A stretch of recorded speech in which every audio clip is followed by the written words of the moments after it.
Chris asked me to pick a song for my mom. My mom and dad loved Frank Sinatra, so I chose "Fly Me to the Moon." And as that play, Chris is singing along. I know the song. Wow, Believe it or not, my daughter actually loves listening to Frank Sinatra. who doesn't? 1-year-old loves her some Frank Sinatra. Man, so I dedicate to my mom. It's a double shot Tuesday with Mother's Day Sunday. It's all requests. You send in 50857, pick a song and dedicate to your mom. You want to put a little message to Chris and mention your mom by name or whatever. That's what we'll do today. So little Frank Sinatra there. So someone texted in, I don't have it in the system and I can't play it off my computer without it going onto the stream, and we can't play it for licensing purposes. But Mother by Mr. T. Kelly started playing the music video for it. First off, wow. It's hilarious.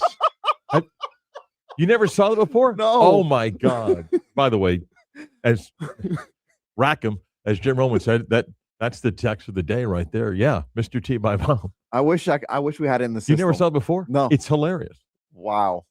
It's absolutely hilarious. It's like, oh, yeah, T, well, yeah, let's go to the studio. We'll cut it. It's great. It's really good. And he left, and they're rolling on the floor with laughter, just like, what are we going to do with that? We got to release it. Like, no.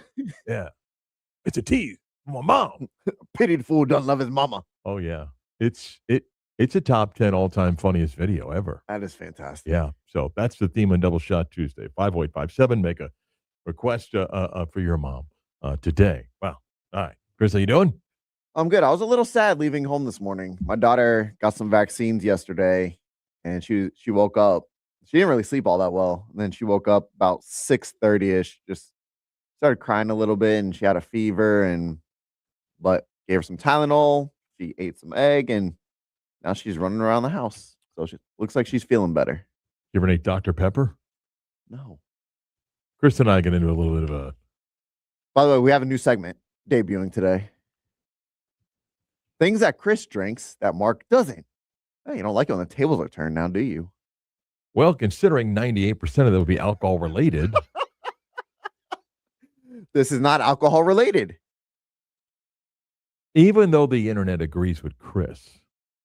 And Kelly. Who maintains that Dr. Pepper's not a root beer. It's not. I believe it's in the root beer family. No, Maybe it's a cut off son or something. And it's not. Any AI or chat GPT will agree with Chris, but I do believe it is. And then the argument about Mr. Pibb or Dr. Pepper. They're similar. And neither of them are root beer. Chris said they're in their own cola category. Mr. Pibb and Dr. Pepper are similar. Neither are root beer. I think they are. And then Chris brought me, I guess, which I'm going to do during whatever the challenge is, Liquid Death, Dr. Death. Yes. Yeah. It's Dr. Pepper flavor. And I cannot stand sparkling water. I enjoy this very much. Okay. All right. And it's good for you. Carbonated water is not good for you, but I'll I'll make a small sacrifice for you. Better than soda, is it not? It is. Okay. Yeah. So it's good for you. Okay. By the way, hit the stream or text in. Do you have to pick a side, too, in the Dr. Pepper, Mr. Pibb battle? No. It's not like Coke it's not or like Pepsi? Coke or Pepsi. How do you know? Do you ever hear anyone comparing, do I want to get Mr. Pibb or Dr. Pepper? No. Do I want Coke or why I do you want pick Pepsi? one or the other? Clearly, are they similar? I believe so, Well, yes. then, you pick a team.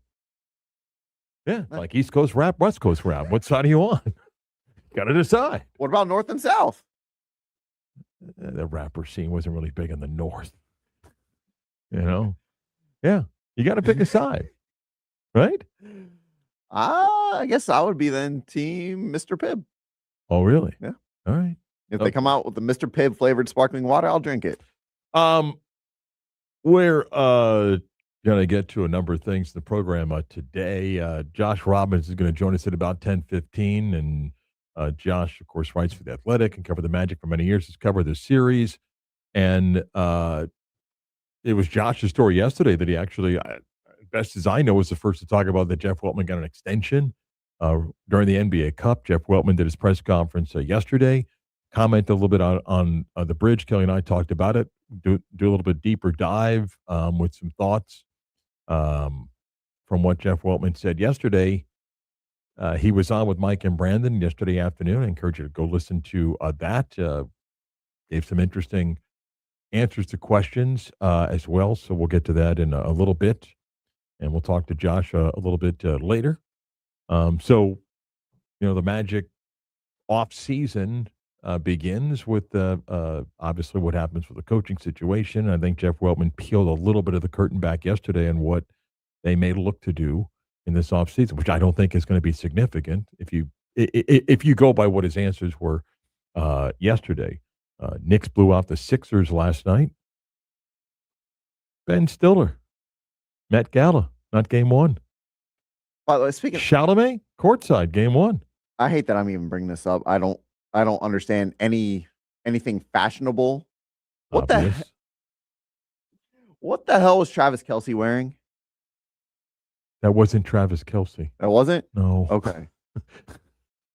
That was a tweet that someone said. Okay. Yeah, no. Well, still, what were some of those people wearing? Like, didn't someone have like a figure over their shoulder? There's a theme every year, and that's what I think. Like last night was like dressed as a statue or something like that. Don't worry, I was the same thing. I asked my wife all night, "What is that?" And then she says, "That's so and so." I said, "No, what is it? I don't know what it is. What am I supposed to do with this?" Like, I guess one of the Jenner girls, Kylie. Sure. I mean, the one that's worth like $3 billion, like legitimately worth. Like her dress was. Are they really legitimate? Actually, she is. Well, money. I don't know about kids. Like legit. Her dress was supposed to be what it looks like when she's taking off a dress, and I'm like, what do you mean? Well, that's what the dress is. The dress is what? What it looks like if she's taking off the dress. That's the dress. Yeah. What are we doing here? What do you mean? I don't understand. And then I asked my wife, who was watching the E portion of it. I go, does anybody ever on E? Like, I'm old, okay? Mm-hmm. When Joan Rivers was famous for doing the red carpet at a award show, she would at times rip people, go, that's gross, that's ugly. Does anybody now on these shows ever go, that's just ugly? That looks, everybody's like, oh my God, that's the greatest look in the world. I love what they're expressing here. And like, get out of here.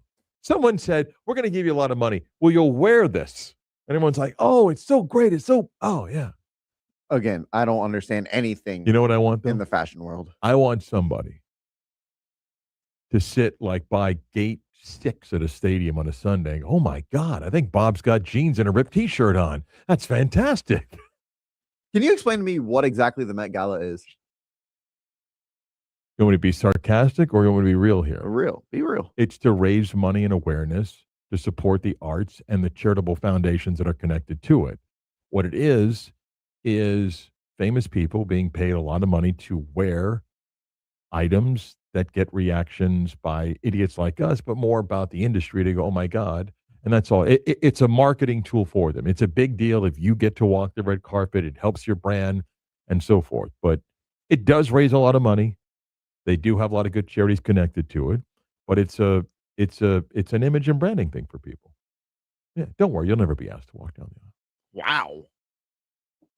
Neither will I, so don't take it personally. Jeez. Yeah. When we come back, yesterday, Jeff Weltman spent almost a half hour answering questions, asked questions, and gave typical President GM answers about the direction for the Magic, why Jamal Mosley was fired. There was a common theme, I thought, yesterday with Jeff Weltman's answers, and some of it makes sense. It's not that some don't. It's just some make sense, and other answers were more like, I'm not going to attack Jamal Mosley during this press conference because I appreciate what he did. So, but he also, I think, gave you an idea about what the team is going to do in this offseason. We'll get to that. And again, Josh Robbins at about 10:15. But first, everybody's favorite segment. It's almost like an unwritten rule that when you become a father, you become king of the bad dad jokes. What is Forrest Gump's password? One Forrest one. Are you ready to laugh? We know at least one person is. Here's CB's dad joke of the day. Oh, that's so great. All right, so this is the joke I wanted to tell yesterday, but wanted to save it for today. So, are you ready? Yeah. All Gotta right. stop wearing white shirts on the stream. Looks like a ghost. Anyway, go ahead. Mark, what is a plumber's favorite holiday?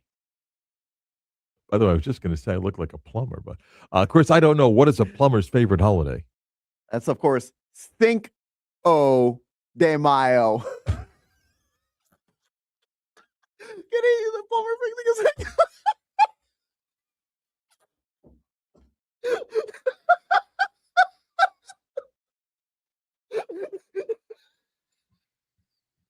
Are we posting these every day?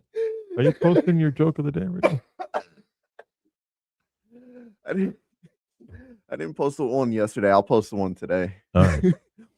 Is the podcast machine working? No. No. Got yelled at yesterday by somebody for that also. Oh man. You all right? Oh, that was a great joke. Don't yell at Mark, don't yell at me. It's technology. You live by it, you die by it. They're Right now- working on it. That's all I was told. They're working on it. Right now it's killing us. All right, back with more next.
7-4 the AM dial when it's working on the iHeart app. No, the iHeart app's working. It's the podcast. The iHeart app is working. You can listen anywhere to that.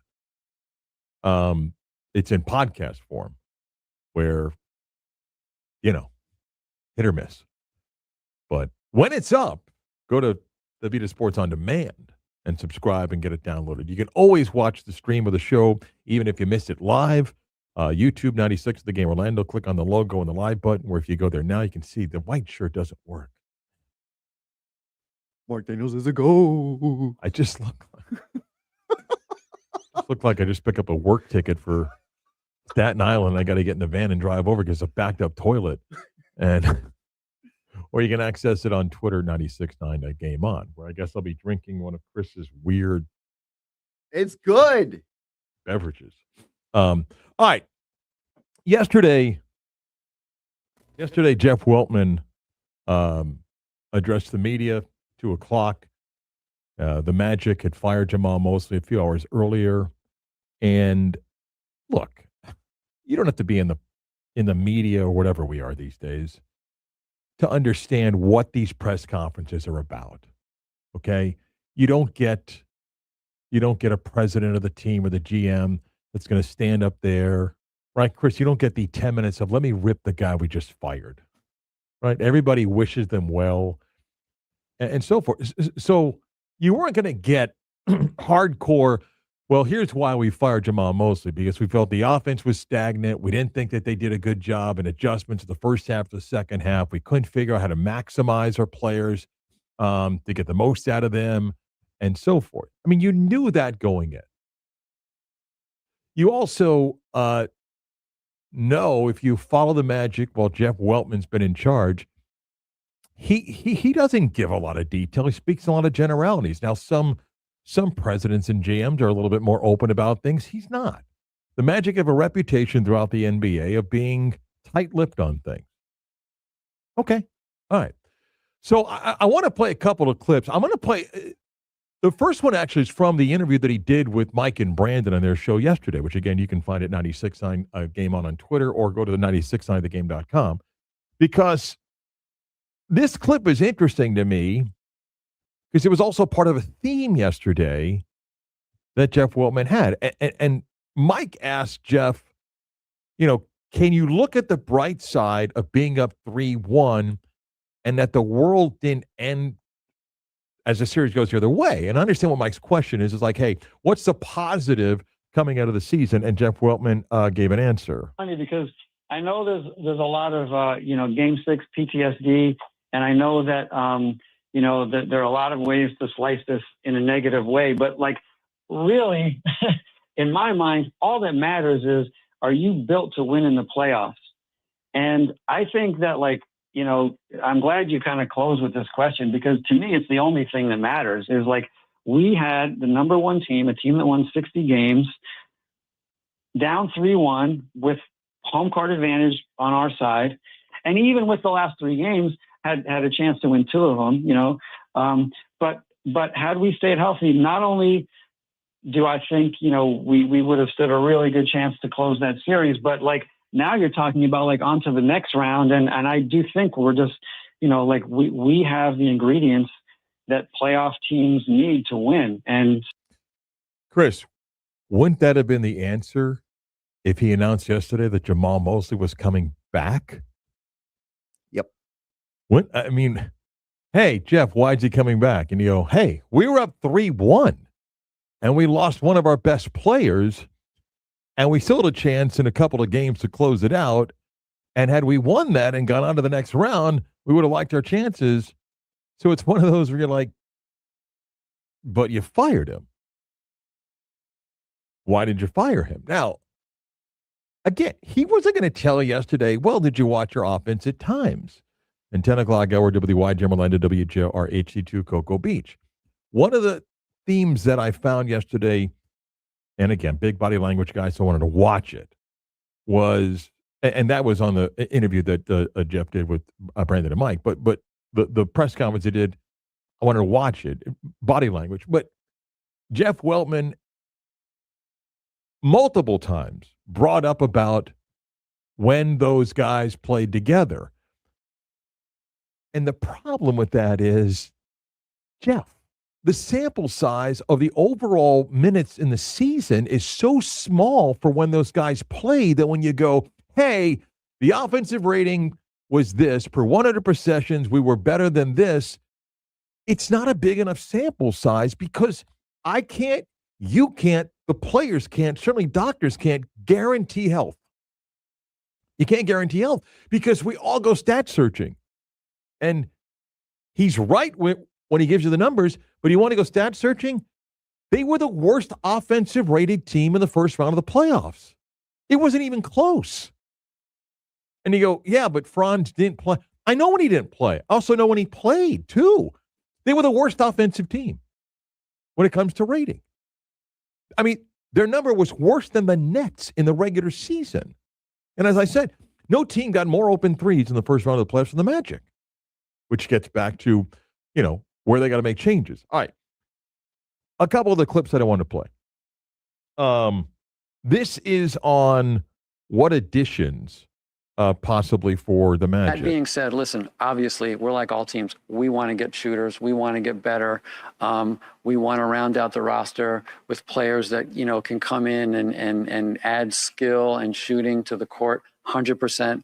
I do think that, that opens the door to some questions that our front office has to ask of itself this year about roster composition and, how we even kind of like more back end of the bench supply ourselves with some of those things. That we're very compressed financially and we don't have a whole lot of capital to deal with, but that's going to be our challenge this summer.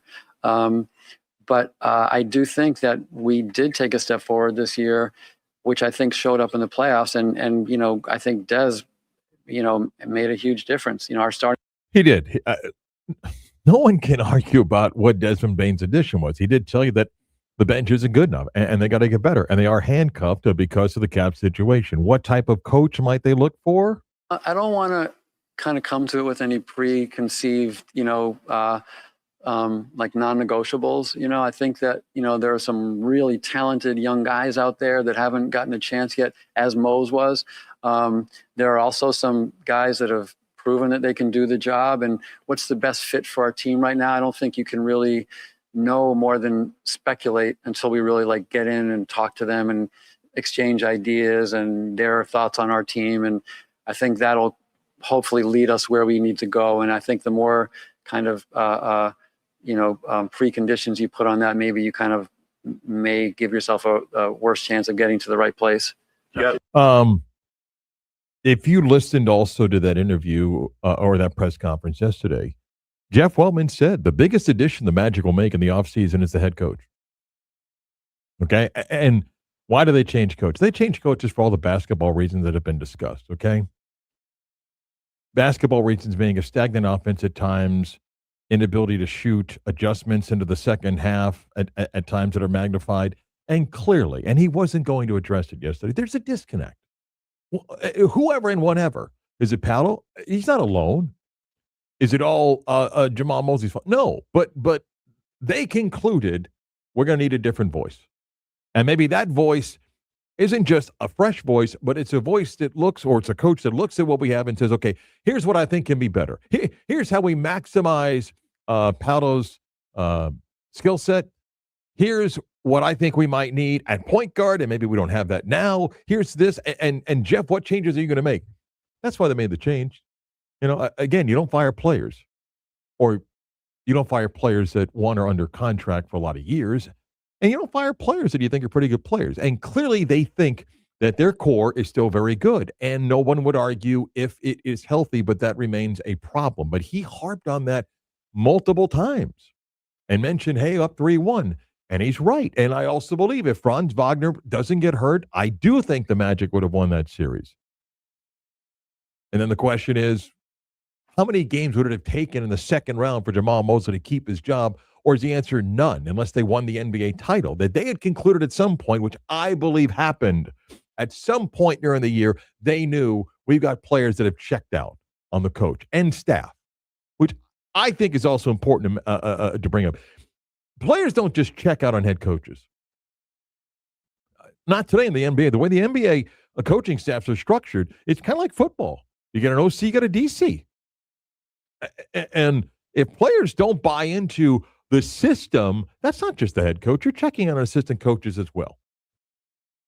And that's why you make a change. But he also made it clear multiple times about the cap situation they're in. So don't look for any significant deal. They're not moving Franz. They're not moving Paolo. They're not moving Desmond Bain. They may check the market on Jalen Suggs, and that may be tough to move that contract. And then you got to figure out what you can add within the cap challenges that you have to improve the bench. Because even though he said all those things about the progress they made, they're the same team 2 years ago. What was the flaw? Well, they were a little bit young. Okay, a little bit older now. Can't shoot. And go pick numbers all you want and go stat hunting. Okay? They're still among the poorest shooting teams of the NBA, particularly in open threes. And offensive rating, you could tell me when they play together, their rating is this per 100 possessions, and it's better. Okay. So they are going to run it back. They're going to run it back with what they tell you now is the biggest offseason acquisition will be the head coach. And he wasn't going to, hey, we're looking for someone that's got head coaching experience, and he's not going to do that, nor should you do that. You may think, hey, we want someone that's got a head coaching experience, but you need to interview as many people as you can. You may get blown away by somebody, man, I think this is the best candidate. That's fine. That's fine. They could hire Billy Donovan, Tom Thibodeau, or the Timberwolves' top assistant. Nobody knows if it's a great hire. You have no idea until you start playing. But he told you a lot without telling you much yesterday. Don't look for a significant deal. And he clearly told you the bench isn't good enough. Got to get better shooting. And that there was a disconnect. He didn't say it, but you can put 2 and 2 together and get 9. And we need a new voice. And I just got an email. It is a fair question that I saw a reaction of some about Jeff Wiltman. And I'll ask Josh Robbins, who's on next. The Magic are a very, very loyal organization. Very loyal organization. And I said this, and I don't know if it's a defense or not. Jeff Weltman, hit or miss on draft picks. In the NBA, if you get half right, you're actually doing pretty good. And he can go down, and I saw people posting, here's all the contracts he gave out. Look how bad it is. Look at this. Yeah, some of those you scratch your head on. I do like when people go, well, at the time he thought it was a good signing. That's his problem. But like, you can agree that KCP was a good signing. It didn't work out. You could think that Tyus Jones was a good signing. You bring in a veteran. It didn't work out. That's on them. Like, dopes like me and fans like you, we can be wrong. He's paid to bring in people that are supposed to help the team. And if they don't, that's on him. You know, if a high draft pick doesn't work out, that's on them. But remember, they made the choice to go all in on 4 guys with the contracts that they signed them to. It makes it very difficult to make drastic changes. But I think he told you yesterday, they don't think that's the deal. So they are, in a way, going to gamble again on health next season and tweak the bench and tell you that the biggest offseason acquisition is the head coach. Josh Robbins joins us next.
Mother's Day on Sunday, so today's an all-request double shot Tuesday. You can dedicate a song to your mom. Foo Fighters here, huh? My hero. Texter said, "My hero, Foo Fighters. She is my hero. Love you, mom." Good job. Nice text. 50857, the text line to talk to Josh Robbins, covers the NBA and the Magic during this playoff run for the Athletic on X or Twitter at Joshua B. Robbins. So thank you for joining us. Appreciate it. I'm going to start with kind of like a basic question, but why do you believe the Magic made a coaching change? I think they needed a new voice on the offensive end of the floor. I don't think, and this is just my observations, that the Magic players didn't believe in the offensive structure that they had. And part of that belief or lack thereof contributed to some of their struggles when things got tough. And Jamal Mosley is a defensive-oriented coach, and it's time to try a new way. It's time to try. At least that's what I think that their opinion. That's what their opinion was in the front office. They've tried things a certain way. Now they have to get more data under a different approach to really solve this existential problem that they might face, which is, can a team centered around Paolo Banchero and Franz Wagner be successful enough on offense to make a deep playoff run? And that's a decision that's ultimately going to have to be made before their contracts end. And you don't make that decision with a limited amount of data. And that, I think, is one factor that goes into this. They need to try a new system with a new voice and try to see once and for all just how good that offense can be with the two of them at the head of it. Jeff Weltman said a number of times yesterday that, hey, they were up 3-1. They had the one sit in the ropes, and Franz Wagner got hurt, and everything changed in the series. And he believes that if Franz didn't get hurt, they would have won the series, as do I. But he also spoke as if, hey, we were in a great spot. And then the likely answer would be, then why fire the coach? Do you believe if Franz doesn't get hurt, the Magic are still playing? Yes, I do. And I've written as much. And the Magic, top to bottom, think that. So why do you fire the coach? Well, the offense still isn't good enough. And there are a lot of reasons for that. Among them, they don't have a high-level point guard on offense. They don't have enough shooting. That's all true. And if they had either of those capabilities, they probably still would be playing in the second round, even if Franz was not hurt. But the offense is just nowhere near good enough to really get where they need to go. And in my judgment, I don't believe that the team itself believed in the offense, and that's a problem. You've covered a lot of teams. Do you feel as if there was that player disconnect? Maybe not just directly Jamal Mosley, but like in the offensive system. And I don't know when that may have happened. It may have happened early in the season. It may have happened last year. But that stuff grows, does it not? When you have repeated failures, one of those was Game 7 of the Cleveland series. Another was, and I'm just trying to search my mind here. Another was the early stages of Game 5 against Boston, although that's really not a fair comparison to make because Paolo got into foul trouble and had to go to the bench. The Toronto 31-0 run. How many third quarters did the Magic get outplayed immediately after halftime? I think the third quarter of Game 2 against Detroit. And then, of course, the whole second half in Game 6. And we saw signs of this back in March of 2025. That's 14 months ago when Paolo's mom criticized the offense and essentially the coaching on Twitter. And I hate to reference Twitter in any of my answers, but that concern was very clear in Banchero's orbit. And he has said himself that he didn't think that the team adjusted to other teams' adjustments enough. You said that he doesn't like the offense is not good enough.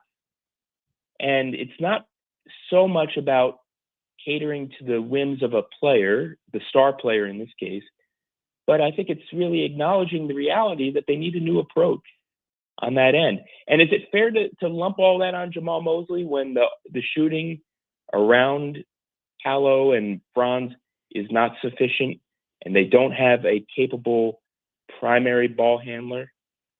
No, it's not fair, but this is not a fair business. And they've gone through 3 cycles of this where they didn't exit the first round. And unfortunately, that's how this business works. If you don't get results, you got to try something new. Josh, the Magic still, as you mentioned, they're not better at shooting. And you look back, Jeff Weltman tried to address it the last few years. Maybe he just swung and missed. Maybe the players that he chose, majority of people thought, hey, that should help, and it didn't. It still remains a flaw. Did he swing and miss multiple times? And he's to blame also for why they still remain one of the poor shooting teams of the NBA. Yes, sure, without question. And I've written that, and I probably was being a little too cute in my answers here. Yes, of course. He constructs the roster. He's the final arbiter on who they pick. And for years and years and years, they have, for the most part, with some exceptions, chosen tall guys with positional size and versatility, which they do have. And that's a reason why they're as good defensively as they are. They deserve credit for that. In terms of supplying Jamal Mosley with players who would have that orientation and that physical capability, they deserve credit for that. But if you're going to give credit, which is due, and it's wholly proper in this situation for drafting people who would be capable on defense, then it's also fair and proper to say, well, they don't have enough people on offense who are natural shooters. Jet Howard was supposed to be such a person. He has not come along enough on defense to the coaching staffs and probably even the front office's liking. That's a organizational failure. The Tyus Jones signing, which I thought would be good at the time, was not good. Was not good at the time. And it's a problem. That was a disaster. They used their non-taxpayer mid-level exception to bring him in to guide the point guard position and to provide shooting. And he was ineffective, not just on defense, but on offense. And that's on Jeff. And so that was a missed opportunity. Someone like a Tim Hardaway Jr., for example, who I believe signed with Denver for about $3.5 million a year. Now that's someone who could have really helped them. And instead they chose Tyus Jones, and that was a miss. That was a swing and a miss. Let me stick to the point guard position because, again, what I took from Jeff Weltman yesterday is there's not a major breakup here, at least the core. And I say the core, Paulo Franz and Desmond Bane, I don't think are going anywhere. If you're going to reevaluate Jalen Suggs, and certainly the shooting in the last 4 games was horrendous at 18%, and I think when he's on defensively, he's elite. You have Anthony Black that certainly is going to want an extension. Your thoughts on what they might do or what they think about when it comes to the point guard position? I think they need to look for an upgrade there. Now, what are they going to do? I don't know. For me to pretend to have knowledge that I don't, that would be dishonest. By the way, I just looked this up. Tim Hardaway Jr. had a cap hit of $2.3 million last year. He could have helped them. Whether he would wanted to go there, offer him $4 million instead of $2.3, and I think he would have come without question. To answer your question about the point guard, let's look at it as primary ball handler. And with this team, the 2 primary ball handlers are not even Jalen Suggs, and they're not even Anthony Black, although it was at times Tyus Jones, at kind of, sort of. It's really Paolo and Franz. They are the primary ball handlers in the way that Jaylen Brown and Jason Tatum are in Boston. The difference is that around Tatum and Brown were people who had been primary ball handlers and who can do that easily and could hit shots. Derek White, Peyton Pritchard, Drew Holiday. And the Magic essentially used Jalen Suggs as a 3-and-D player who defended point guards. And if he's not hitting threes, then that's, while he's excellent on defense, that becomes a problem because they don't have enough three-point shooting overall. And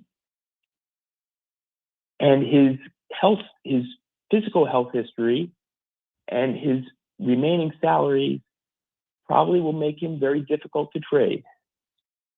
That's a guess on my part, but it's not going to be easy to move off him, I don't think. Some asked, and say, can Paolo and Franz play together? And I guess my response is, you figure it out. They're too talented to say that you can't have them play together. You can comment on that, but I'm also curious, and I brought this up, and I understand these type of end-of-season press conferences, and you fired a coach. Jeff Weltman multiple times went back to the Magic's offensive rating when they had a healthy basketball team, and I understand that. And I said, we can all go stat hunting. They were the worst offensive rating team in the first round of the playoffs. No one had more open shots than the Magic. And I say this because if he's telling you, hey, when we're healthy, that's risky, Josh, the last couple of years. Just assume, well, next year we're going to be healthier. I just threw a lot there, but you can comment on what he thinks. Hey, when we're healthy, we're really good. But you're not healthy enough to say that's a fair sample size. And if you want to comment on the few people that say, hey, those two guys can't play together. Well, he's right, and you're right. Okay, the Magic's starting five vastly outplayed the Pistons during the series, and then Franz got hurt in Game 4, and in some ways, it's a miracle they won Game 4 after he got hurt. You can't rely on Jamal Cain to be a playoff starter, and there's not enough depth on the team because the core earns so much money. So both of you are correct, but there's a difference between net rating and offensive rating and being able to produce in a half-court game in the playoffs. It's a totally different, it's just a totally different thing. You need to be able to get a shot that's good, and you have to have a reasonable confidence that you can make that shot in the playoffs, where the game tends to be half-court games, and it tends to be slower. And the Magic clearly do not have that. They clearly do not have a half-court offense that they can rely on in those situations. And I look at the last three postseasons. Paolo can get a shot. That's true. And that's a benefit. And they are better when Franz is on the court. That's also true. But you need more. You need more shooting. And Desmond Bane is an excellent shooter, but there's only one shooter on that team who's capable of hitting a shot. Really, a three-point shot in that starting lineup who you can really trust to hit that three-point shot. And if you just look at that, Detroit is very flawed as well offensively. And that's why they couldn't hang with the Magic when the Magic were healthy. They don't have enough shooting. So it's not just Orlando that doesn't have enough shooting, but Orlando's shooting problems arguably were worse than any other team that qualified for the playoffs. Josh Robbins with us for The Athletic. A few more questions before I let you go. I'm pretty sure you were first and others, jumped in about in your story of the Jeff Weltman extension. Is there a reason that they didn't tell anybody? And maybe that's common? Did you find it odd? I mean, you got the story and put that nugget in there. Just your thoughts on that? Is it odd? Not perhaps under the circumstances. My guess, well, I have two opinions. First, Jeff Weltman hates to talk about himself. He hates it. How many profiles have you ever seen about Jeff Weltman? My opinion is probably only one, and that was written by me when he was hired. I can't recall another one after that. So I think that's part of it. I think part of it too is they knew they've had it, that they might make a coaching change in the middle of the year. They did not make a coaching change, but I think it's fair to wonder whether they were very, very close to doing it. And if they were truly weighing it, and I believe that their top target at that stage would have been Taylor Jenkins, then you don't announce that. You don't announce a front office extension and then say, for example, 1 month later, fire the coach. Yeah, if I can just offer a little bit of background here. Yeah, sure. The rumors that Jamal Mosley was in trouble, that wasn't just this season, by the way. That started in February or March of 2025. And that's within NBA circles, okay, from other teams. Yeah, they just like anyone, their job is to collect intel, and they gossip, and it becomes a self-fulfilling prophecy often, where people who are saying, oh, Jamal Mosley's in trouble, well, they heard it from someone else. Obviously, he wasn't in enough trouble back then because he kept his job, not only during that season, but the whole off season, and then this season, when there was ample reason to make a change. But that's my answer to you, that if they were weighing a in-season coaching change, and I think that they were, then you don't want to announce that. You don't want that out there because it looks bad. Let me end with this in a two-parter again. One, do you believe Jamal Mosley will have a chance to be head coach? There are a number of vacancies. Some have speculated maybe New Orleans and other jobs out there. Then two, what direction do you think Orlando ends up going, with an established name that has head coaching experience, or are they willing to go to another top assistant again? Jamal Mosley definitely will be an NBA head coach again. There's no question about that in my mind. And I'm not the first person to say this, so I'm not the first one. Apparently, I believe that there's interest in him from the Pelicans. Mm-hmm. And again, I'm not the first person to say that. He'll have another head coaching job because in many ways, he is an excellent head coach. And as you mentioned, look how close they got to advancing. The second part of your question, what direction they go into?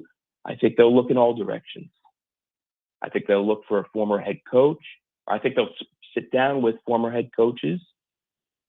I think they will sit down with the top assistants, who, by top assistants, I don't necessarily mean lead assistants. I mean the top head coaching candidate assistant coaches out there, people such as Mike Nori, like Chris Quinn, Sean Sweeney, Royal Ivy. I think they're all names who can be there. But I also think that when all is said and done, one of the finalists most likely will be someone whose name has not come up.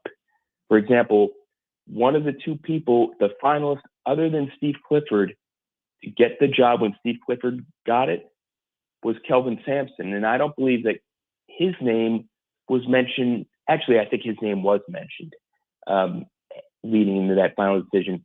But there will be a name or two in there that people didn't expect, including me, in which case, if I expected them, I would have just mentioned them just now. You can follow and support Josh's work on X or Twitter at Joshua B. Robbins. And you still covering? You going on the road at all, or what do you got now ahead for the playoffs?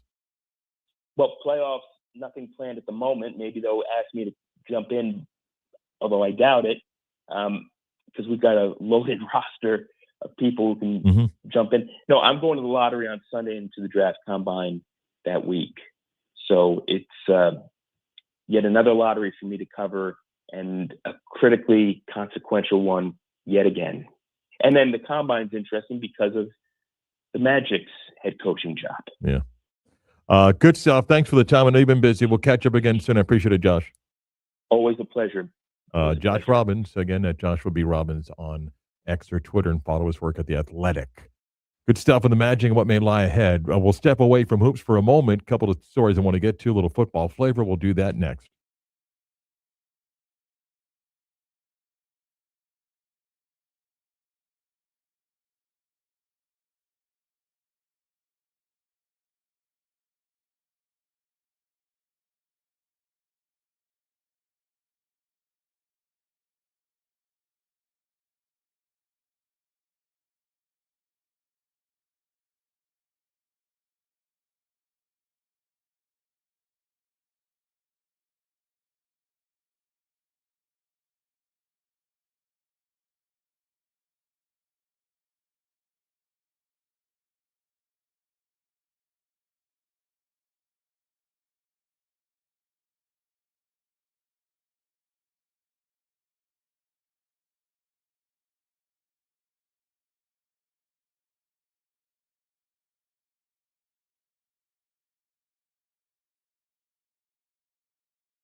This segment is presented by Bowegan's Beer Company.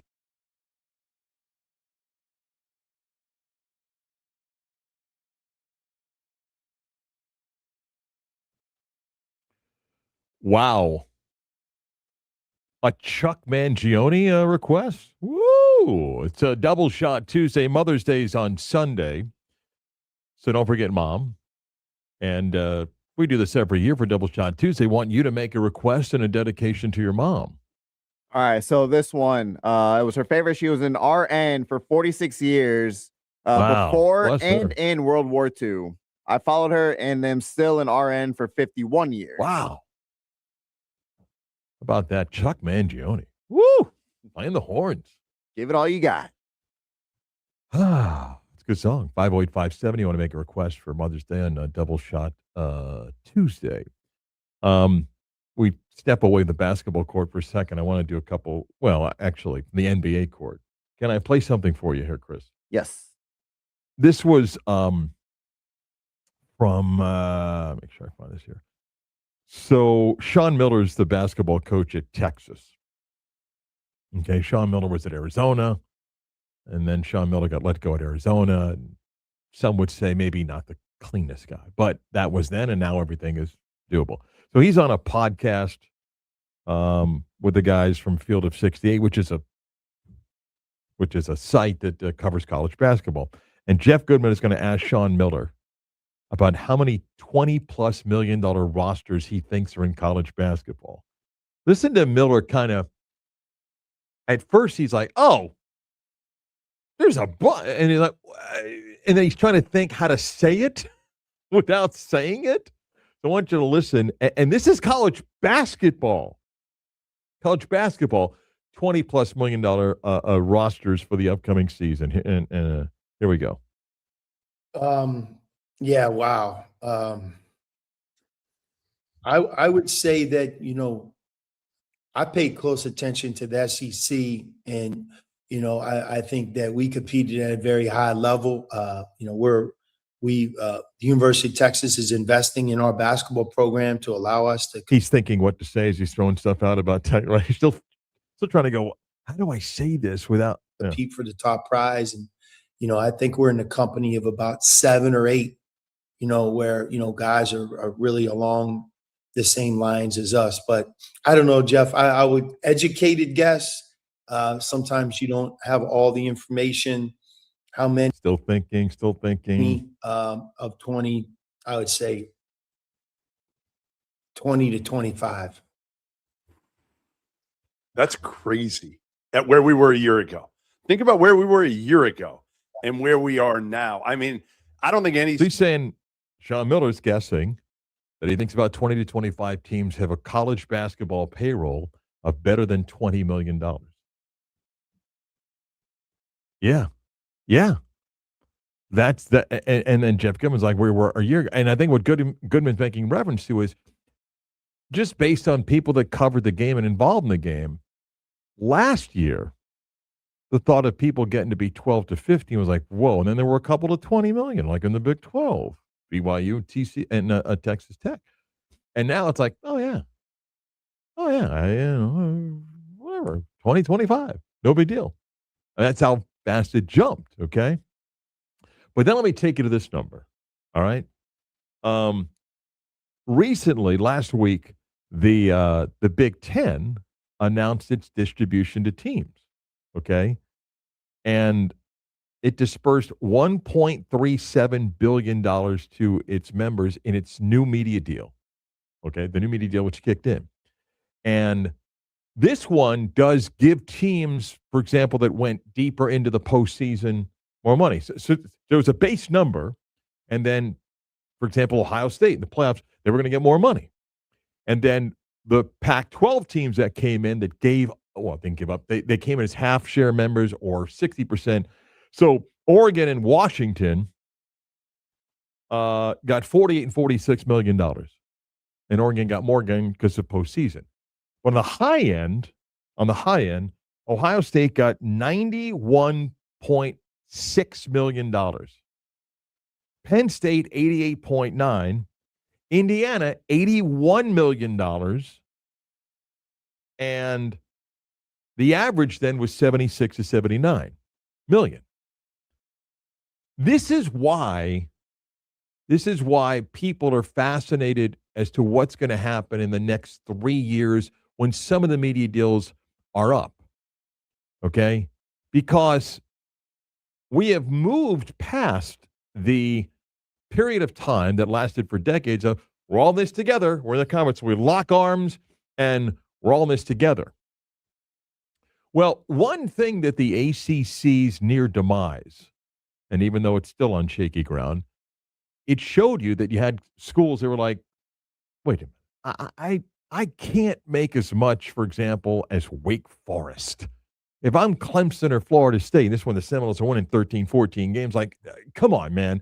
And part of what FSU was trying to do to get out of the league was like, we need more money. And to their credit, they did change the ACC distribution. And who benefited the most? Miami, because they spent no money on lawyers and got it changed. And who benefited by the playoff run? Miami did.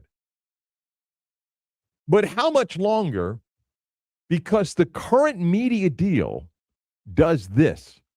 Do you know who made more money this past year than Alabama, Georgia, LSU? You know who made more money than them from the media deal? Purdue, Northwestern. Well, Rutgers is a weird economic deal, but I get to stop there. They made and will make in the next couple of years more money than Georgia, Alabama, LSU, Tennessee, Florida, with their 80, 90, 100,000. Why? They got a bigger media deal. They got a better deal. And I've told you, even though the Big Ten can make an argument, over the last 20 years, the best football conference by results is the SEC. It's not even close, although the Big Ten's now got this run of championship. But the biggest conference in alumni, in revenue, it's the Big Ten. So you're sitting in the SEC going, hang on, who? And like, yeah, Purdue's check is going to be bigger than your best team. And you're sitting there going, that can't be right. What Purdue won last year? I think 3 games, right? And you're sitting there going, wait a minute, right? Kirby Smart's got, how much is it? They got what? Yeah. That's a hard one to swallow, right, Chris? If you're sitting there as one of the top brands. By the way, Purdue won 2 games, winless Purdue in games. conference. Texas. Now, Texas has the biggest athletic department in media money, not in ticket sales, but Purdue is going to make more media money than Texas for the next few years. You're sitting there going, that doesn't seem to make sense, right? That one doesn't seem to make sense. Let me give you something else that I found interesting. And someone else did the numbers on this. Chris, Power 4 schools make up of the SEC, Big 10, Big 12, and the ACC. Power 4 schools record versus ranked opponents in the college football playoff era. So since we've had a 14 playoff to now we've got 12 and maybe greater.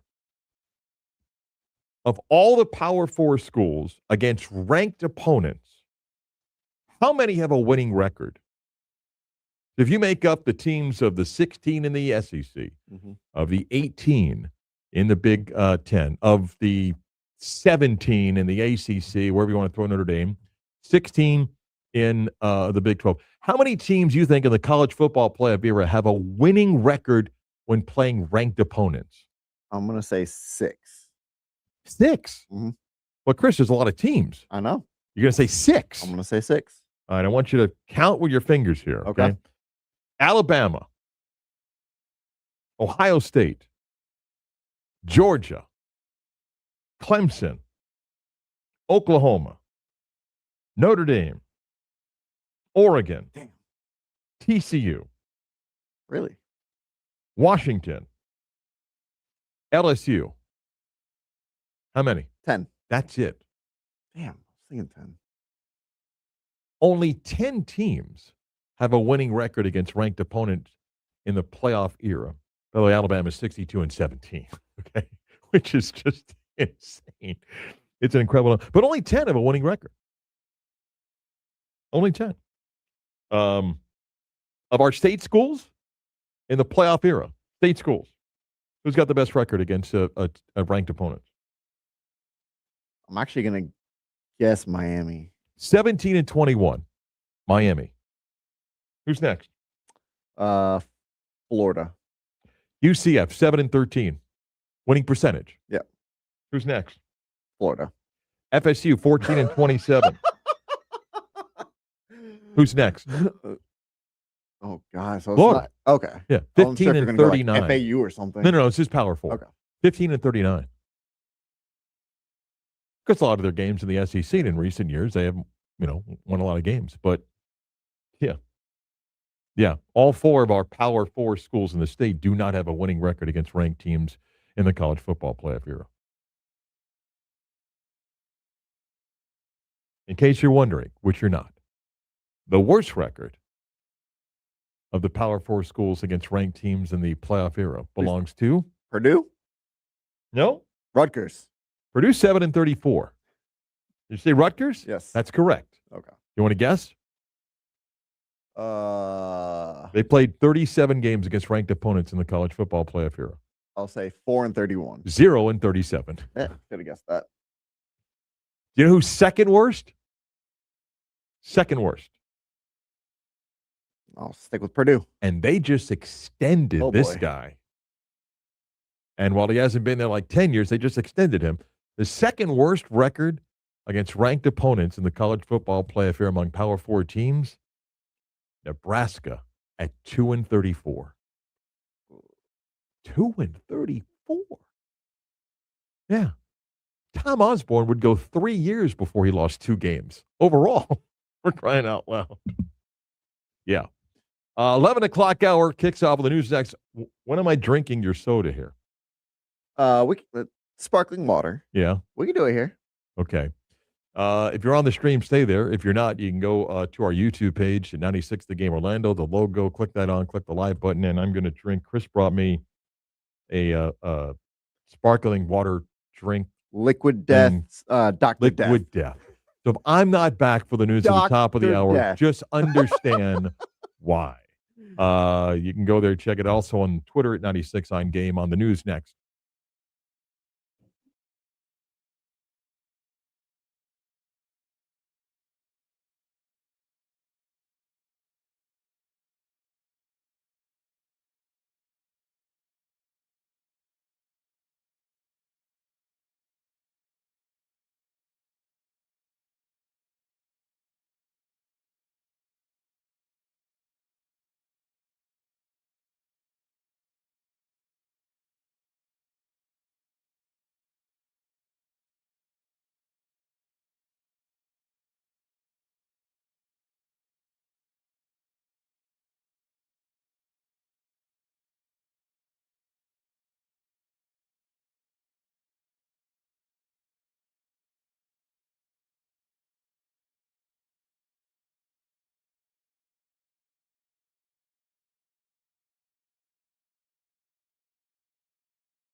All right. All right. So even though I fight with Chris and I think that Dr. Pepper's a root beer, so I'm drinking this. Can you see this? Yes. So Liquid Death, I'm also going to drink it with you. and this is Dr. Death flavored sparkling water. We should do our best Bobby impression here. Hold on. Only 10 calories, so that's okay. I'm not a big carbonated water guy. I'm not either. It says here, this ruthless can of flavored sparkling water has a twisted plan to use natural agave and exploding bubbles to murder Exploding bubbles. your thirst and recycle your soul. Oh, it's like something that's got murder in the title of it. Okay. So, Do your best Bobby impression. Nice. okay. Okay. No, you're not supposed to cheers with water. It's bad luck. Smells like root beer. You're saying it's It's Dr. not Pepper? root beer. It's root beer. Stop it. It's all right. Here we go. Ready? Yep.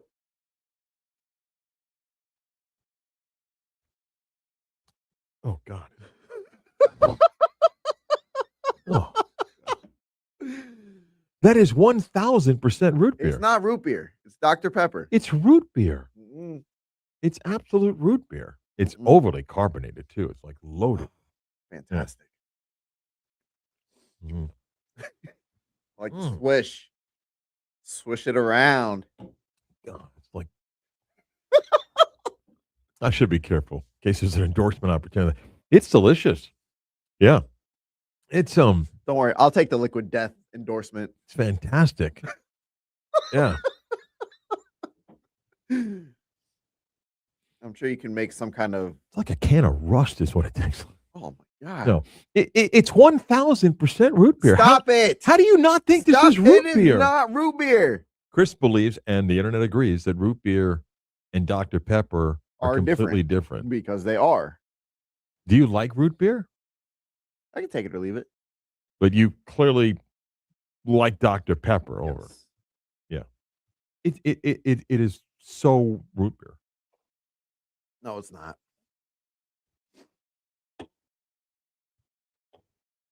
Oh, it's great. Really good. Man, I love like a year's supply. I hate it because I've only found them in 6-packs when I go to the store.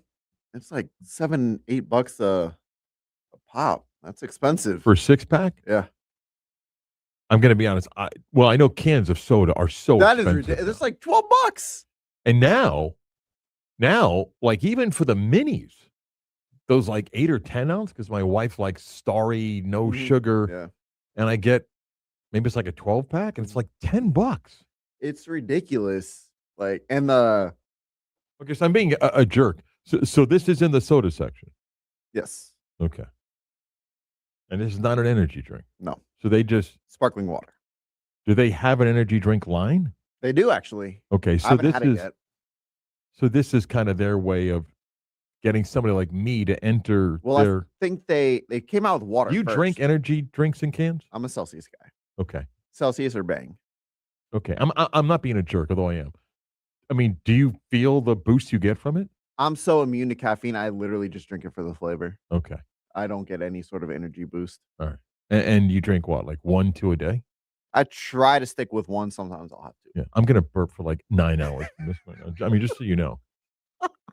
That's why I don't drink much carbonation because the rest of the day, and then when I run, I'm just constantly. All right, we got about 40 seconds here. Oh, it's so good. Liquid Death.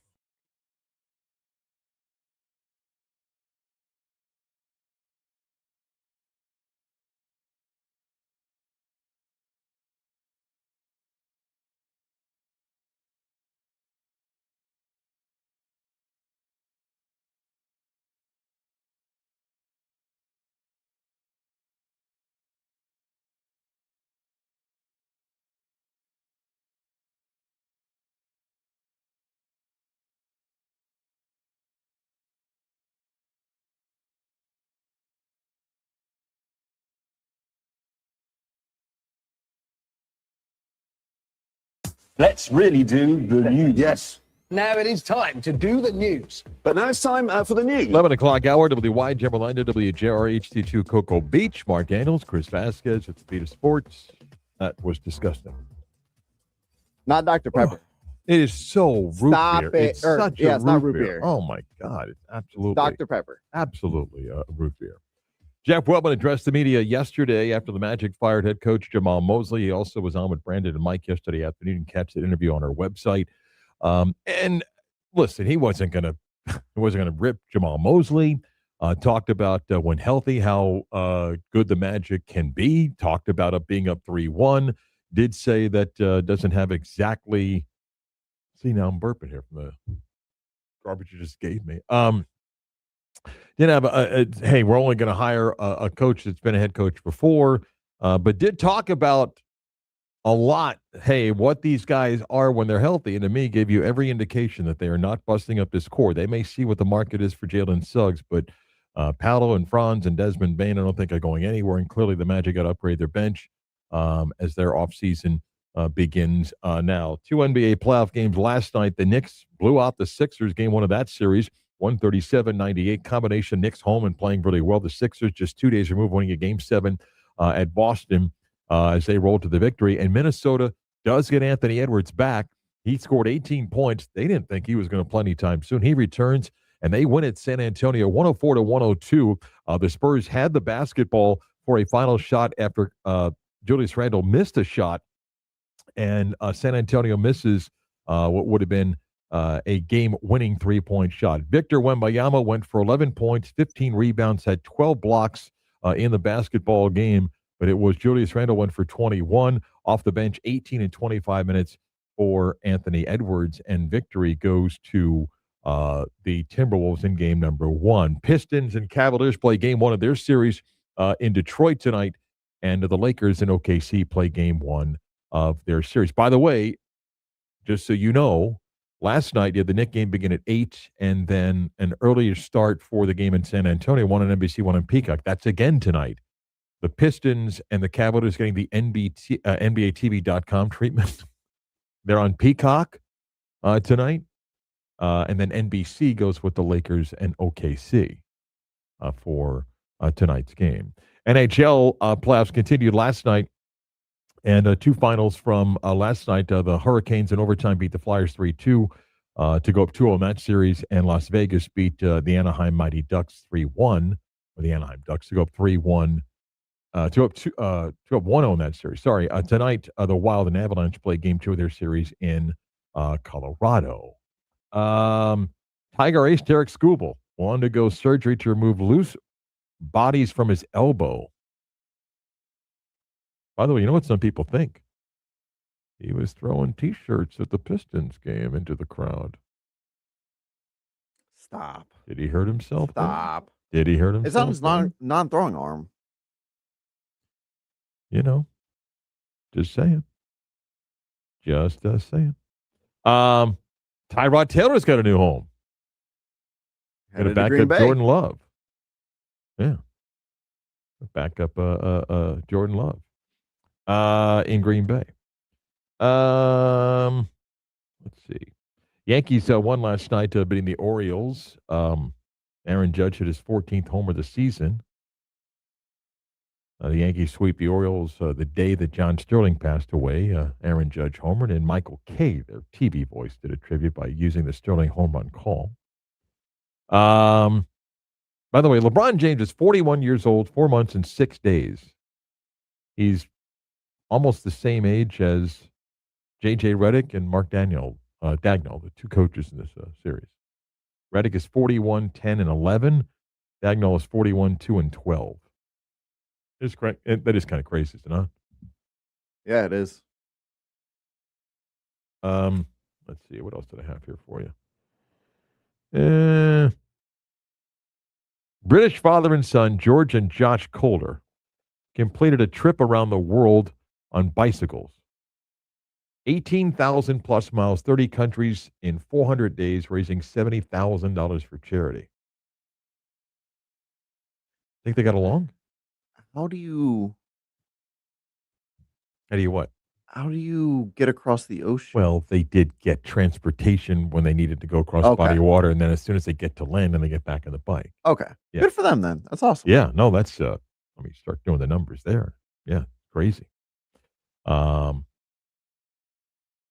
let's see, what else did I have here for you? Yeah, that's the update. That's what's happening in the world of sports as the playoffs do continue. And on the mark, off the mark segment coming up in a little bit. Up next, always like catching up with, I think, every 4, 6, 8 months. Our good friend Pat Clark, the former longtime sports TV anchor in Orlando. We'll get Pat's thoughts on once again a change for the Magic and some other things. We'll do that next.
Oh, this is Johnny Paycheck. There you go. I'll request Tuesday. These are dedications for Mom. What a diversified audience we have. Yes, this texter texted in. I was a hell for my mama growing up, so it's only fitting that I dedicate this song to her. Wow. One thing I know is our good friend Pat Clark is a big Johnny Paycheck fan. I imagine you go deep in the library, don't you? I was going to ask you if you had any Andy Williams. You know that. I'll get that for you got it? before we're done here. Yeah. That would be one. He was going to sing at my wedding. He was. Wait, are you serious? Yes, Andy Williams is going to sing at my wedding. Yeah. Why are you laughing? Why is that funny to you? There's got to be a punchline coming up here. There has to be something. You know me. There's never a punchline. I always tell the truth. Uh-huh. Okay. Pat Clark is here to chat with us. How are you, Fred? I'm doing good. How are you? I'm old. Oh, we're all old, but whatever. I mean, Mark, my back goes out more than I do now. Okay. Really? That's how old I am. Yes. I knew Burger King when he was just a prince. Wow. Okay. Okay. That's how old I am. Have you reached the point, though, that on the chair or couch you put a cushion below? That's a complete sign where you've given up on going out. Yeah. I find that to be the case. Age, yeah. Listen, at my age, my idea of a smoking hot body is cremation. Oh, okay? boy. Okay. All right. Let me pivot. Even though you're from a distance now, I would imagine you've watched and seen how this Magic year ended.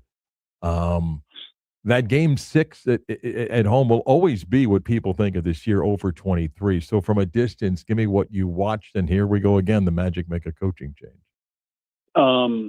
I'll start by telling you this. Buddy Pittman and I went out to Bay Hill. We were actually there the Wednesday of the Pro-Am. Mm-hmm.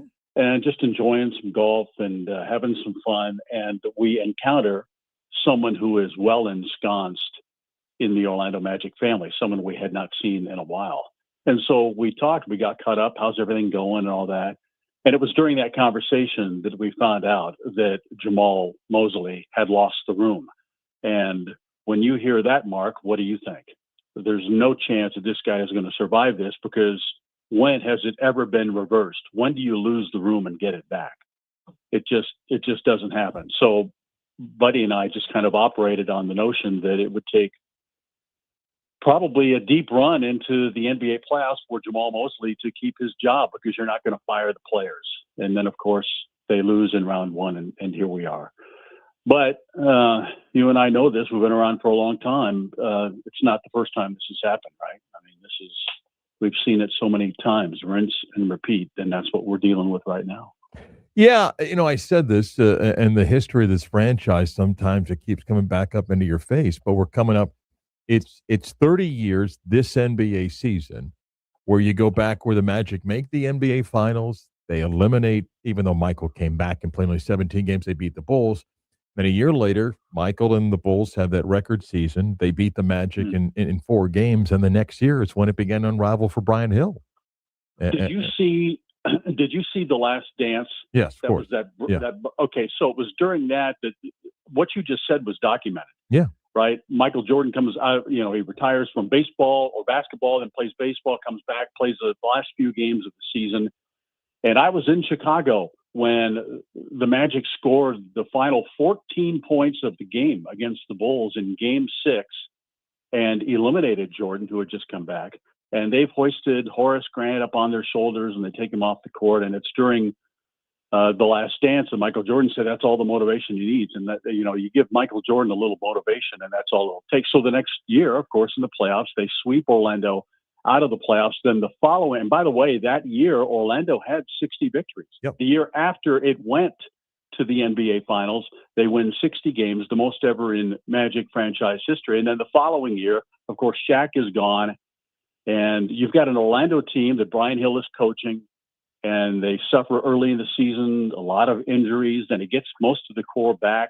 They go on a 13-3 run just before the All-Star break, and it's during the All-Star break, and you will remember this, from the stories told about how Charles Barkley and Michael Jordan were chiding Penny Hardaway because Penny never thought that he got superstar treatment in Orlando.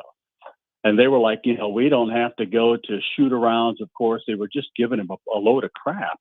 But he was taking this all in, and he was starting to get, angry about this.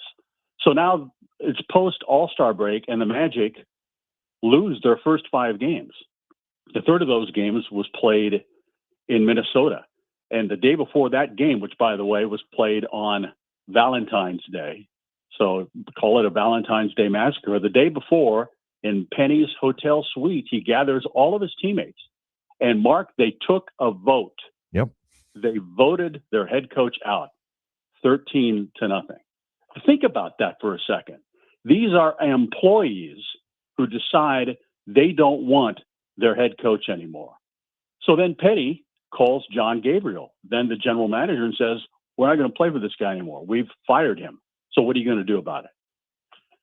And that's how that started. Then 2 games later, I was in Charlotte when Peter Vesey, then of NBC, was reporting that Brian Hill is out as the Magic head coach, but he was still the coach that night in Charlotte. And all the local media was up there. And here's poor Brian Hill trying to coach because no one had told him he was fired. And we're in the locker room. We know that this coup has happened. And we're trying to talk to Penny and Horace Grant and Dennis Scott, all of these guys who were the perpetrators here, and they're all lying to us. And Brian Hill is standing in the locker room while we're talking to him. It was the oddest, weirdest, and I felt so bad for Brian Hill, who then, of course, a day later was fired. So rinse and repeat. Yeah, and it's crazy because today, it's done differently. You don't need to vote a 13. You just get a star player. And I'm not putting this on Paolo. I mean, clearly there's a disconnect. But when somebody turns that's got leverage, that's it. And there was no turning back. I mean, Brian knew that he had no chance to come back. And you're absolutely right about how the story's told. And now you fast forward how we do this 30 years later. Same way. Once the star player says, now I'm done, that's it. It's over. Yeah.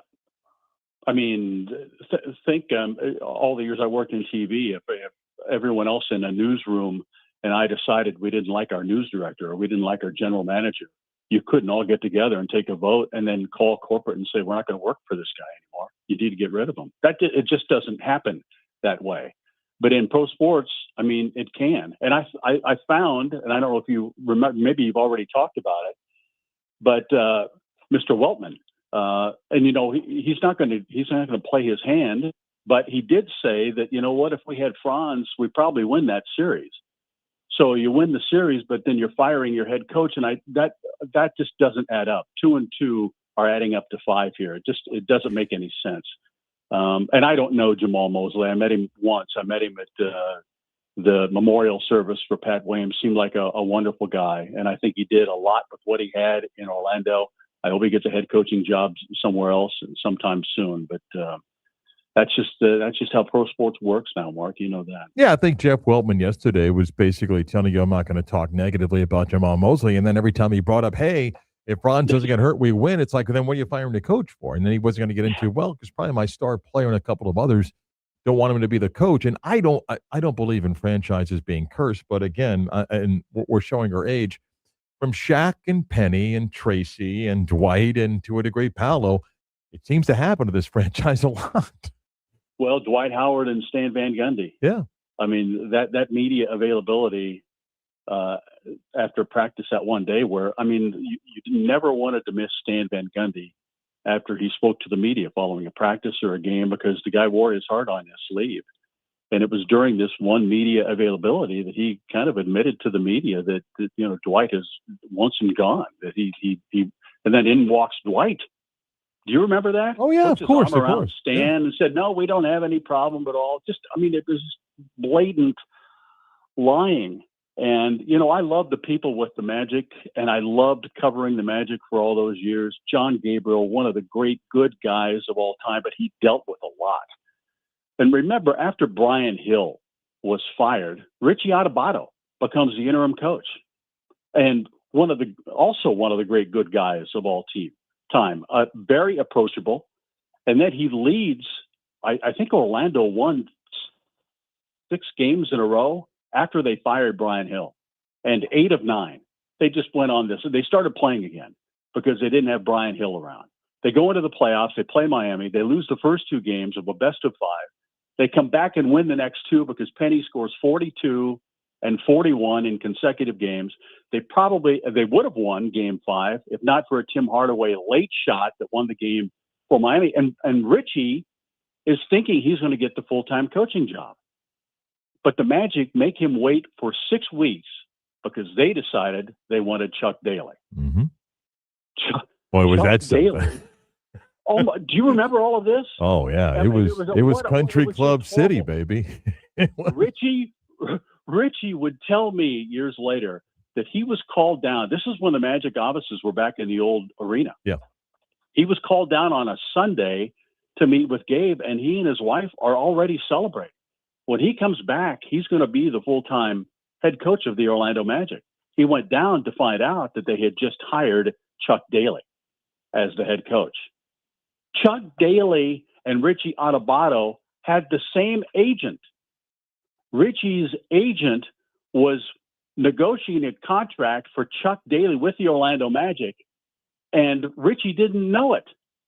So, of course, it was Lonnie Cooper. He fired Lonnie Cooper that day when he found out that his own agent was negotiating a contract to coach the Orlando Magic with another guy. Richie was 21-12 when he took over, and yeah, they pivoted to Chuck, and one of the more interesting 2 years ever for the Magic. Oh my God! Well, but Chuck was a player's coach because Chuck didn't want to be at practice any more than the players wanted to be at practice. He also didn't want Penny Hardaway in his team. That's correct, and Richie predicted that as well. He said, "This guy, you made a huge mistake because this guy is going to clash with Penny Hardaway. 2A personalities. Penny never, ever thought he got the respect that he deserved. And I got so tired of hearing that from Penny. I know the fans loved him. He did a lot of good things for Orlando, but from a media aspect, he was very, very difficult. And he was easy to predict in that respect." Mark, you've got me all worked up. I know. I'm curious also your thoughts, because this has been a story for decades, but we watch, and I know that you, we're helping Pat a little bit on the whole Orlando baseball deal, and I don't know what the future is for the Dreamers group, and I'm not quite sure that they have anything they can do above what they're doing now. But I do marvel at what's happening in Tampa because, and you saw before, you don't like the owner, you get rid of the owner, new guys come in, we got new renderings, we got cool videos, and we're doing all sorts of stuff, and we got a location, and we're going to build everything until somebody goes, okay, get out a pen and paper, and they're like, wait, why? Well, we got to add up some numbers here. Like, no, don't worry about that. Like, well, we got to put some, no, don't worry about that. And all of a sudden it's like, well, hang on. And then you got the Bucks going, we might need $1 billion. And I don't know where they're at in Tampa right now. What's your thoughts? Well, I'm kind of confused like you are, because I thought that was a done deal. I thought they were going to build this huge baseball complex just right there on Dale Mabry for them, and that everything was going to be peachy keen for Tampa. And then I'm thinking, because didn't they move into a new building, this baseball effort? And don't they have a big sign on the building now? Look, I applaud them for their efforts. I love what Barry Larkin does. I mean, he's such a good guy and a good spokesman, but a good spokesman doesn't get you anything. I would love to see baseball in Orlando, if for no other reason than to fulfill Pat's dream. You know, Mark, when he was passionate about something, he was passionate about it. I wish they wouldn't change the name from Dreamers to something else. They've got some kind of campaign out there right now, right? Not that it will really matter, but isn't that what's going on? Yeah. And again, I don't fault them. I just don't know where their path is. I just find it interesting that in Tampa, they're stuck again. And because, you know what, they don't have what we have here, the tourist development tax. They're just say, here's another $1 billion. And I don't know what their future is. And until they resolve that will hold up expansion in a Major League Baseball, because I think baseball needs to raise resolve. They've got they need to finish this one way or another, don't they? I mean, we've been talking about expansion baseball since the days of what's his face. Who was the guy who came in and Norton Herrick? We've talked about it. Yes. Yeah. Yeah. You know, I try as I might. I can't completely forget that guy's name. You know, it's just those were some interesting days as well. I'll leave you with it. I was in Lakeland a little over a week ago, or about a week ago. UCF played Stetson in Lakeland. Don't ask why. Went over there. Why are they playing in Lakeland? I don't know, and it was awkward. I don't know the last time Was you've it been a in clinic for the Florida Southern baseball team? Well, no. But the Tigers are still training over there. They've done a good job at fixing up that ballpark, and it still bothers me to this day. And I understand the business of it, and Arizona put so much money. Uh, it's 28 years since the Braves moved to Disney, and every time, and it's not much that I'm out there, it drives me crazy that that stadium, I believe, is used like 10 times a year. That we don't have So a spring training team in the area here. So Phil Engel was the vice Oh, yeah. president of sports at Disney. You remember Phil? Yeah, of course. Wonderful. God rest his soul. I remember talking to him when he was negotiating the Braves with that deal at Disney. And when they got that deal signed, I remember talking to him that very day. And he said, the Braves will never leave Disney. Yeah. This is a forever kind of thing. Even though it was just a 20-year contract, he was so convinced that there's no better place than Disney and there's no better facility. And at the time, there probably was no better spring training facility. Now, you and I could talk for hours about spring training facilities and how we've lost that wonderful feel of Tinker Field when the players walked amongst the fans. I mean, you just don't see that anymore. But it still strikes me when I think about that facility, and really was a nice place. And Phil Engel telling me they'll be here forever. And of course, 21 years later, they were gone. I remember opening night. Years, I guess. I was out there. I know you were out there. John Charles, we were doing the show. He's like, this is the most modern facility, and everyone's going to duplicate this, and we'll never leave. And I know. And they did. You know. Yeah. Of Saturday. And everything old will never be new again, Mark. I mean, it's a one-upsmanship game now. I don't know. It's all about the mighty dollar. Yeah, and I don't know if you've been to Arizona at all recently, and I've been a few times, and I'm going out there in a couple of weeks because the Big 12 baseball tournament's in Surprise, Arizona. Don't ask why. But if you ever wanted to see what Florida now misses, the stretch on the highway, that you'll pass 6 minor league facilities in like 15 minutes. They just built, and they've got these multi-use facilities, and they've got and there's an Indian casino over there, and there's they went all in, and there's that one stretch of the highway. There's like 6 facilities and like 15, 20 miles out there. When I worked with Greg Warmoth and Glenn Deemer at Channel 9, we used to wonder, okay, so it's spring training. Where are we going today? Yeah. You want to go down to Tinker? Well, the Twins are playing home. No, let's go see the Astros down in Kissimmee. Or, the Royals down there at Boardwalk and baseball. They've got a great media spread. Let's go down there and watch a game. Yeah, or if you went a little bit further, you went to Lakeland or Bradenton or Winter Haven and make the trek back and everything. I miss those it was so much fun. I miss those days. I miss them a lot. Can I do this for you on the way out, though? Because I promise. Chris hit it, okay? Just for my man. Oh, what song of Andy Williams does he want? Well, Moon River, of course, is the song. It's number 1 on my all-time playlist. Okay, just for Pat. We got Marky was going to sing at my wedding. I don't know if I believe that, but and then he died. Okay. Yeah. Did you have the bride though yet, Pat? Well, you laugh at that too. And I am getting married right after I get back from Mexico. Okay? What? You just now ask me when I'm going to Mexico. Oh, right. Okay, I caught that. I stepped into plans that. right now. Yeah. Okay, whatever. Thank you, Pat. Love you. Love you too, pal. See ya. Pat Clark, a longtime sports anchor in Orlando. Crank up the Andy Williams. We'll come back and do a little on the mark, off the mark next.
I don't want to jump to conclusions when someone requests tequila sunrise in honor of Mother's Day. So give me the story from the Eagles here.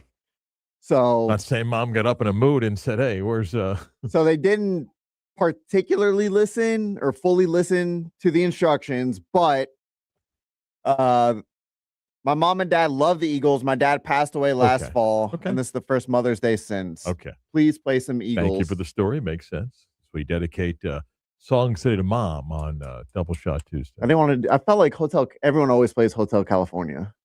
Oh, so you chose Tequila Sunrise. Again, I didn't get a specific song. Well, Chris's mind is, huh? I mean, Cinco de Mayo. 43. And Cinco de Mayo. Did you tequila, have some of the margaritas margaritas that were out there earlier? I did not. I'm a responsible producer. Oh, okay. Let's get Except on on the mark, Friday. off the mark. We got to hurry. Go. It's a Tuesday staple on the beat of sports. Off the mark. On the mark, off the mark. Presented by Bowegan's Beer Company. Bowegan's, recrafting perceptions. All right, let's go here. Yep. All right, so big news, obviously, the last couple of days, the firing of Jamal Mosley. Seems like a majority of the fans are kind of happy he's gone, while a lot of the media pundits kind of baffled. One of those media pundits who was baffled by the firing was Danny Green, who was on NBA Today yesterday afternoon, and he talked about the firing of Jamal Mosley, and he felt that Mosley did not get a fair shake with the Magic. I think he did the best he could with what he had. I don't think he had a very fair shake. There was a lot throughout this season where he didn't have healthy team. You know, they were Franz Wagner away from making a Miami run, I think, to the Eastern Conference Finals. If you have Franz Wagner, I think they win this series and then possibly win the next series against Cleveland, who came out of that Toronto series. But, you know, Mosley, well-respected, had a great run. They just weren't healthy. There was a time where he felt like he lost the players. Again, this was something that people assume was going to happen regardless. And, you know, I think he'll get a job somewhere else. But Jamal, he did a great job with this group and turning it around. What am I going with here? So you spoke on his tenure with the team. You mentioned that, you know, he turned them around in his first 3 years. And then the last couple of years, they kind of been the same team. So would I be on the mark or off the mark for believing that Mosley and the core four, that being Suggs, Bane, Banchero, and Franz Wagner, will forever live with the what if stigma of what if Franz Wagner was healthy? What if this team could stay healthy? What if they hit? Oh, so this isn't about Mosley. This is Mosley right and now, the core four. you're on the mark. Yeah, I don't think Paolo believes though that that's the only issue for the Magic. I think he had issues with his coach, as did other players in this team. Yeah, and Danny Green was all over the place in that clip because he's like, well, but I heard there were issues, and well, if there are issues, and you played this game for better than a decade, you understand what happened in the locker room. Yeah. All right, go ahead. All right. The Florida Gators have a new head coach in John Summerall. He was asked about expectations in year one, and he did not hold back. Yeah, I've got an expectation to win every game we play. That's my expectation. Like I'm not comfortable with anybody going, "Hey, how many games are you comfortable winning this year?" Like anybody that tells me, "Hey, bowl eligible," I'm like, "Yeah, we better be, or I'll be on top of the stadium getting ready to do something stupid." Like so, to me, you have to have urgency every day, and I think as soon as you put a ceiling or a cap on what you can do, and start to like think with limits in mind, you're automatically handicapping yourself. And so for me, man, our expectation is for our guys to expect to win every freaking time we take the field. I don't think anyone's got expectations that they're going to lose the game coming up. Hey, I just got here. We're trying to get 3. We get 3. I feel like we've done a good job this year. Anything above that, that's icing on the cake. While what Summerall said sounds good in theory, would I be on the mark or off the mark for believing that he's adding unnecessary pressure to himself? That's April, May coach speak. That's all it is. And every coach believes that. And I saw that clip, and Gator fans are like, "We never got this attitude from Napier." Yeah, because Napier came in going, "I'm just, if we get 5, I'm happy this year. I want to run through a wall for this guy." Yeah, I mean, Summerall's got a energetic personality, but that's coach speak in April to May. All right. Aaron Rodgers is still unsigned as a calendar turn to May. The Steelers have drafted a quarterback in back-to-back drafts, though Will Howard was a 6th-round pick 2 years ago. Still, their depth chart is Mason Rudolph and 2 other guys who have not taken a snap. 2 other guys. 2 other guys who have not taken a snap in the NFL. This was a major story last year, and it seems to be turning into another one this year. There's a new head coach in Pitt who worked with Aaron Rodgers and Mike McCarthy. But would I be on the mark or off the mark for believing that the Steelers should just shut the door on a Rodgers reunion and let him go somewhere else? I think you're on the mark. I don't think they're ready to move on because I know they applied the unrestricted free agency tender. They're kind of like Pat Riley's recent press conference. It was like, I don't tank. And so I think Pittsburgh believes that, yeah, we could get another year of Aaron and we'll be a playoff team. What makes you think what makes you think from what you saw from Aaron Rodgers last year? Chris, I'm agreeing with you. But if that was their mind, they would have already done. They would have closed the door. They would have said, we're done. They didn't do it. Why? I don't understand why. I'm agreeing with you, but did they pursue anybody else? I don't think so, no. No. So I don't know if they were in the Kirk Cousins business or not. Or if they did, they couldn't satisfy that player and agent. Like, no, we're going to give you the job. It was like, what about Aaron? Well, we'll see what happens. Well, I don't want to go there. Yeah. I thought Pitt was supposed to be a well-run organization. Like, what are we doing here? Being hamstrung by a 41, 42-year-old quarterback? Who didn't show you anything last year? I thought for decades the Giants were a well-run organization until the last few years. All right, I'll get to a non-sports one here. So lately I've been seeing a lot of drivers trying to force their way into a lane. And I think it's because they're trying to turn immediately and they're they're causing other cars behind them to stop. That's not the case. They're just trying to force their way in to be in that lane. Not because they're turning, just because they want to be in that lane. So they don't care if they want to cause a traffic jam or hold up traffic or whatever. Would I be on the mark or off the mark for believing that if you are that person who weasels your way into a tight spot while driving, enough. Yeah. that you deserve to get a flat tire? You deserve to get a flat tire. You deserve to get a flat tire. There's other things I want to say, but I'll keep it. You're not wishing family-friendly. harm. No, you deserve to get a flat tire. Like a flat tire, dead battery, flat tire. Transmission goes we'll go out. Flat tire for now. Sure. Yeah. Don't be that person. Yeah. Like, people just they have to get as far ahead as they can and weasel their way over. Yeah.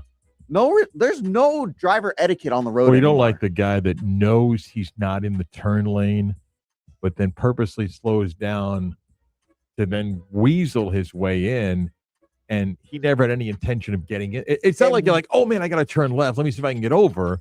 Because that's okay. Somebody put their hand out. But the guy, like, I have no intention of getting the turn lane because it's 40 deep. I'm going to move up to be third in the straight line. But then I'll just kind of. Well, again, not only that pisses me off. Yeah. But not only, again, you get over, despite cars being like this close from each other, you want to get over just to be in that lane. No intention of turning at all. You just want to be in that lane. That pisses me off. By the way, the poor weasel forever now connected to just being bad. On the mark, off the mark. Back to wrap up the Tuesday show next.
Time for the latest news, gossip, trends, and off-the-wall stories.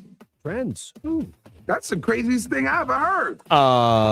You can win $50,000 if you want to sit and watch every minute of every World Cup game in Times Square. Saw that. You want to do it? Me and you. I don't think it's a buddy thing, pal. Got to sit there by yourself. Yeah. You went last to a game No, I've been to soccer matches. with So I your could- wife. Yeah. Miss any of today's program? Watch it on the YouTube. video stream. The podcast machine is still down. Not Chris's fault. Just maintenance being done. But you can catch the video stream. Go to YouTube 96 of the Game Orlando. Click on the logo on the live button. You can watch the video stream back. Keith Smith will talk some basketball. A lot to get to with him tomorrow. And a whole bunch more to get to on the Wednesday show. Have a good day, Chris. You too, Mark. Chris Vasquez produced. I'm Marc Daniels. Thanks for joining us for the Beat of Sports.